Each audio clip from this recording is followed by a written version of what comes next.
Saudara pendengar di segenap penjuru tanah air, selamat bergabung dengan Lumen Indonesia. Lumen Indonesia, siap melayani Anda setiap hari. Saudara terkasih, marilah kita bersatu dalam Tuhan kita Yesus Kristus yang tidak berubah dahulu, sekarang, dan selama-lamanya.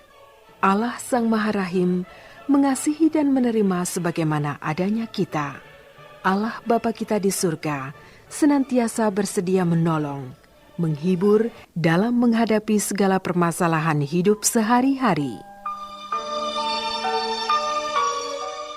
Saudara-saudari, marilah kita mendengarkan renungan dengan judul Siapa yang Terbesar?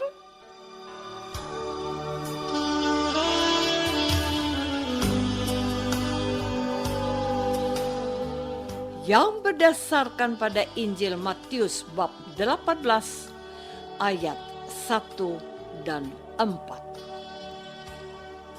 Pada waktu itu datanglah murid-muridnya itu kepada Yesus dan bertanya, "Siapakah yang terbesar dalam kerajaan surga?" Aku berkata kepadamu, barang siapa merendahkan diri dan menjadi seperti anak kecil ini, dialah yang terbesar.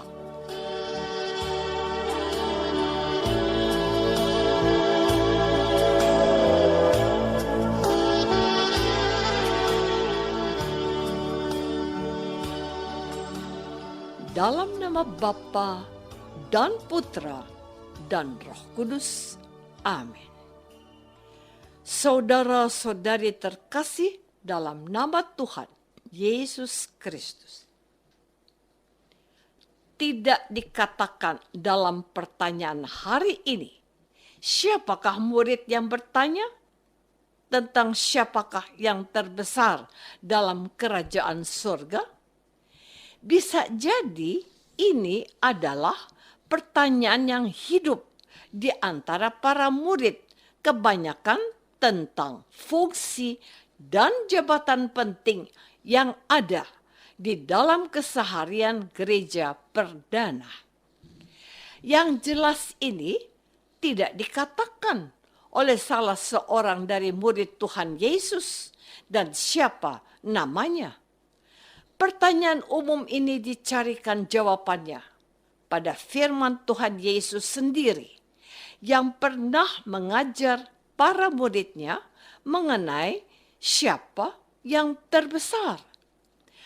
Tuhan Yesus menghadirkan seorang anak kecil sambil menegur mereka. Sesungguhnya jika kamu tidak bertobat dan menjadi seperti anak kecil ini, kamu tidak akan masuk ke dalam kerajaan surga. Tuhan Yesus belum bicara tentang siapa yang terbesar, namun mengedepankan syarat untuk masuk ke dalam kerajaan surga. Mereka harus bertobat, artinya menyucikan diri untuk mengikuti Yesus dan taat kepadanya seperti seorang anak yang mengandalkan Yesus. Maka untuk menjadi yang terbesar diperlukan watak dan sifat serta sikap merendahkan diri yang dimiliki seorang anak yang bergantung sepenuhnya kepada bapaknya. Saudara-saudari terkasih, hal pertama yang harus dibangun oleh setiap orang yang ingin masuk ke dalam kerajaan surga adalah bertobat. Tidak ada yang bisa dibanggakan dan dimegahkan dari pihak kita di hadapan Tuhan. Sebab tidak seorang pun di antara kita yang layak di hadapan Allah yang mempunyai kerajaan surga. Pertobatan itu diperlukan agar kita dilayakkan oleh Allah yang sangat mencintai kita. Seperti lagu anak-anak sekolah minggu ini. Surya bersinar, udara segar. Terima kasih. Ombak berderai di tepi pantai. Terima kasih. Terima kasih 1000 pada Tuhan Allahku. Aku bahagia karena dicinta. Terima kasih. Ya, sangat betul. Kita yang bertobat akan dicintai Allah. Kalau kita boleh masuk ke dalam kerajaan surga. Karena memang Allah lah yang mencintai kita dan menganugerahkan rahmat terindah boleh masuk dalam kerajaan surganya. Syaratnya kita harus bertobat dan harus memiliki karakter seorang anak kecil. Kita harus memiliki kerendahan hati yang mengandalkan kebaikan Allah saja. Saudara-saudari terkasih, Pastor Paroki Gereja Santa Maria Marganingsih, Kalasan, Yogyakarta, pada hari raya tubuh dan darah Kristus yang lalu, mengatakan kepada para calon penerima komuni pertama yang jumlahnya 102 anak. Begini, mengapa Tuhan Yesus mau anak-anak menerima Yesus? Karena Tuhan Yesus mencintai anak-anak semua. Sehingga Yesus berkenan tinggal di dalam hati kita. Tuhan Yesus mencintai anak-anak dan kita yang menyambut tubuh dan darah Tuhan. Siapakah kita? Kita adalah pendosa. Tuhan mencintai anak-anak yang pendosa dan mau tinggal di dalam hati kita. Kita sebagai pendosa harus bertobat dan menyucikan diri kita agar pantas untuk menerima cinta Yesus. Yesus menyatakan cintanya dengan membiarkan dirinya bersemayam di dalam hati kita, di dalam hidup kita. Sekarang kita tahu dan diingatkan oleh Tuhan Yesus, kita akan masuk ke dalam kerajaan surga dengan satu syarat, harus bertobat. Kita akan disebut yang terbesar dalam kerajaan surga kalau kita menjadi pribadi yang rendah hati seperti seorang anak kecil. Sejak tampilnya Yesus di muka umum, ia sudah menyerukan, bertobatlah, sebab kerajaan Allah sudah dekat. Seruan pertobatan ini masih selalu diingatkan oleh liturgi gereja Katolik, khususnya di masa Adventus dan di masa Prapaskah. Muara dari pertobatan itu adalah supaya kita menjadi kudus di hadapan Allah, menjadi pribadi yang rendah hati, serta mengandalkan kemurahan dan belas kasih Allah seperti seorang anak kecil yang mengharapkan semuanya dari Allah Bapaknya.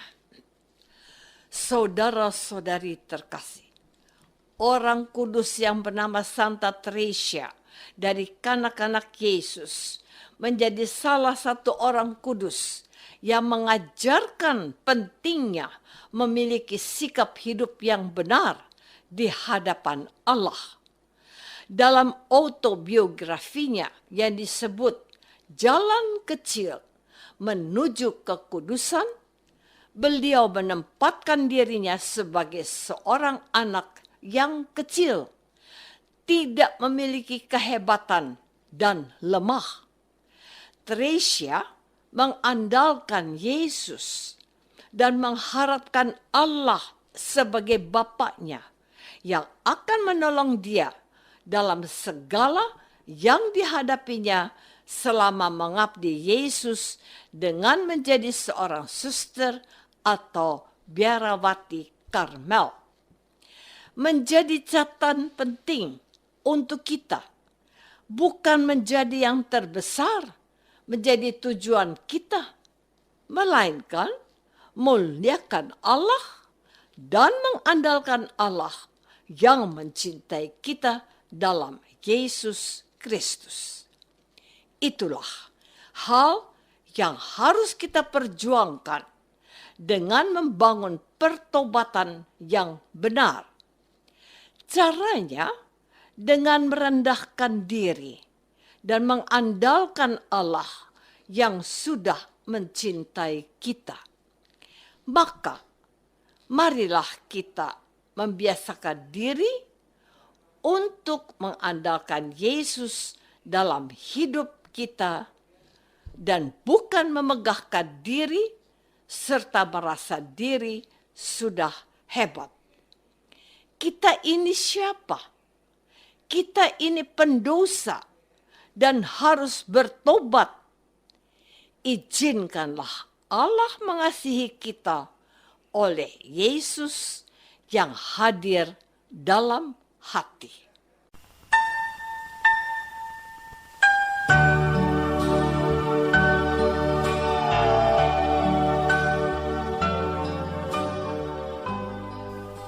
Saudara terkasih, marilah kita masuk dalam saat hening sejenak untuk meresapkan renungan yang baru saja kita dengar bersama dalam kehidupan iman kita masing-masing.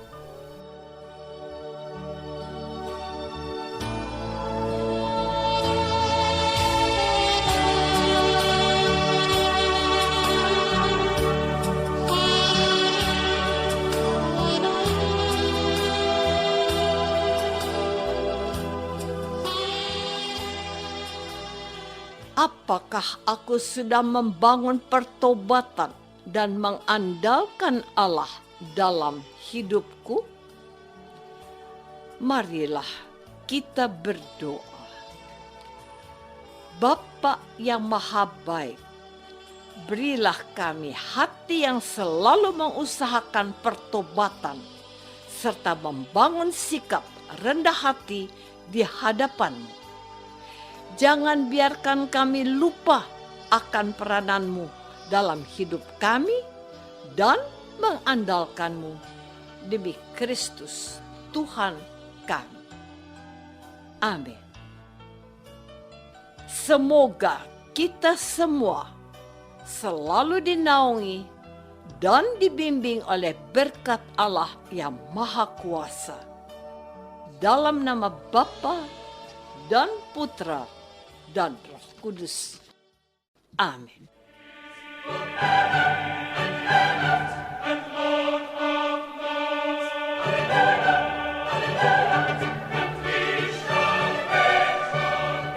Dengan penuh kasih dan sukacita, Lumen Indonesia mengundang saudara-saudara seiman di segenap penjuru tanah air.